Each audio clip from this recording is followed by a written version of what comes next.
Okay, what's going on, everybody? So, maybe people remember this. I did a video on this. This is the higonokami knife. There's Tomo. Always wanted to see what I'm doing. But anyways, this is a good little knife. Had this over a year now. Finally had to sharpen it, but it doesn't take much to sharpen these. It's a little dirty, and you can kind of see the temper line right there. So anyways, nice little knife. This one's really loose too, because we use this thing a lot to open packages and stuff. So if you didn't see my community post, I got its big brother. Let me see if I can't open this guy one-handed. There we go. It's got a 3.5-inch blade on it. And if you look right there, there's her name, higonokami. Okay. And then that's the company name right there. I mean, it's very simple. Just a fold-over piece of brass with a rivet and a little thumb rest. This is a friction lock, so you hold it with your thumb. Took this to work today, and man, this sucker cuts like crazy. I had those rubber floor mats. We use those at work. We had one that was 1/8 inch thick that was curling up, a trip hazard, so I just broke this sucker out, and it just zipped right through it like it was nothing.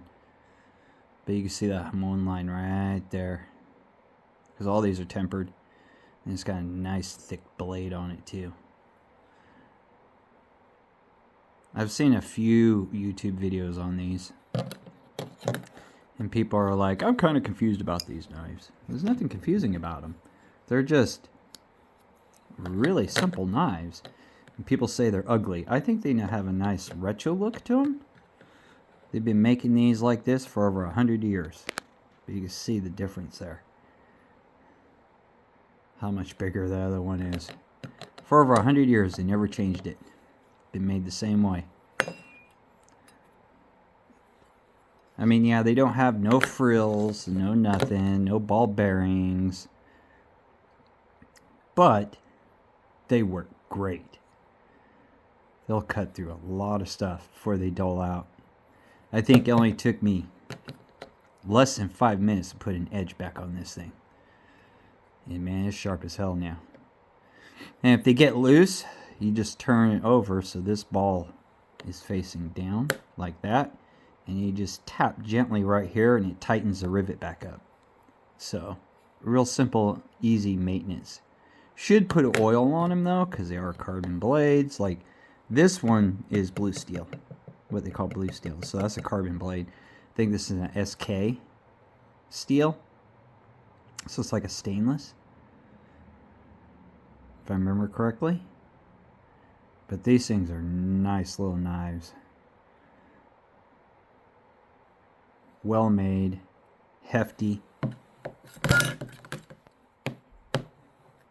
There we go. Finally got it closed.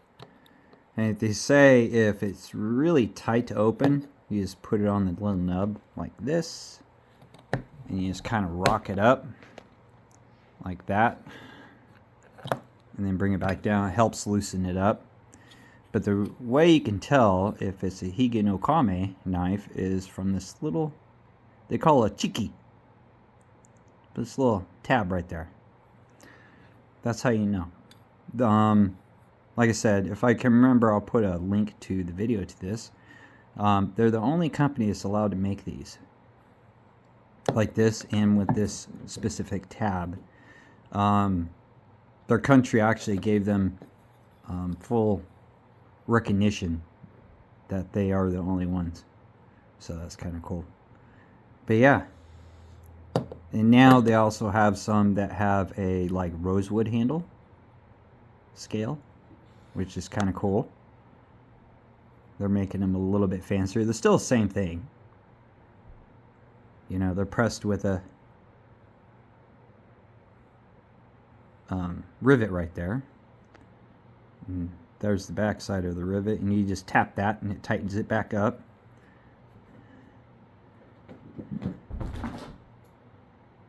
And there's the other side. Let me see if I can't get this blade in here a little bit more. That's the only problem when these things are new, is they're a real pain to open because they're so stiff.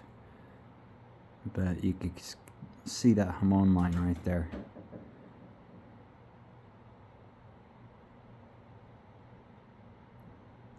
No secondary bevel on these. So it's made kind of like a sword is, basically. So basically what they do is they stamp out the steel for this blade, and then they hand forge it after that. Because this little tab is from this. It's all one piece. And then they put it in there. Because you can see right there, it's all one piece. And you can see the hammer marks on it. Some people have an issue with that. I don't. I think it adds to these, you know, to the aesthetic of them. Like I said, some people say, I'm kind of confused about these knives, you know, and because the way they're made. You know, they're just made very simple. Like I said, there's no frills, no nothing. And sometimes simple is better. Like this one, because I've had it for so long, just opens right up real easily. Some guys get them so loose they can just flick them open. I don't prefer that because then you can open in your pocket. One guy sent his back because he's all, oh, it was too hard to open and wasn't sharp. Everyone I've gotten has been sharp as hell. So this one right here runs about $30 on Amazon. This is like almost the most popular one. This one runs $25 on Amazon. Sweet little blade. I mean, look how thick that thing is in there. It's got a nice thick blade. This one's just a little bit less thick, but it's still a thick blade. It's almost the same thickness as the other one, but not quite. But yeah, they're just sitting there.